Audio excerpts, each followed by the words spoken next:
ഇന്നൊരു അടിപൊളി സൺഡേ ആണ്. രാവിലെ എണീച്ചപ്പോൾ തന്നെ പൊന്നൂസിന് ചെറിയൊരു ആഗ്രഹം. എന്താ പൊന്നുകുട്ടിയെ? നല്ല ബീഫ് കറി ചൂട് പുട്ട് കഴിക്കാൻ. കുട്ടികളൊരാഗ്രഹം പറഞ്ഞാൽ അത് സാധിച്ചു കൊടുക്കണമല്ലോ.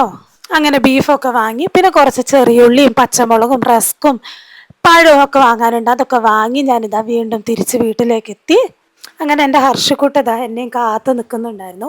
അങ്ങനെ ബീഫൊക്കെ കഴുകി വാരി വെള്ളമൊക്കെ കളഞ്ഞ് മസാലകളൊക്കെ തേച്ച് കുക്കറിലാക്കി ഒരു 5-6 വിസിലടിച്ചപ്പോഴത്തേക്കും നമ്മളെ ബീഫൊക്കെ നല്ല അടിപൊളിയായി വെന്ത് കിട്ടിയിട്ടുണ്ട്. അങ്ങനെ അടുപ്പത്തൊരു പാൻ വെച്ച് കുറച്ച് വെളിച്ചെണ്ണ ഒഴിച്ചു, കൊച്ചുള്ളി ഇട്ടു, ഇഞ്ചി വെളുത്തുള്ളി ഇട്ടു, വെല്ലുള്ളി കറിവേപ്പില പച്ചമുളക് എല്ലാം കൂടെ ഇട്ട് നല്ലോണം വഴറ്റി. അത് മൂത്ത് വന്നപ്പോഴത്തേക്കും അടുത്തതെല്ലാ പൊടികളും ഇട്ട് നല്ലോണം വഴറ്റിയെടുത്തു. നല്ല പച്ചമണം മാറി എണ്ണ തെളിഞ്ഞ് വരുന്ന പരുവം വരെ നല്ലോണം വഴറ്റിയെടുത്തു.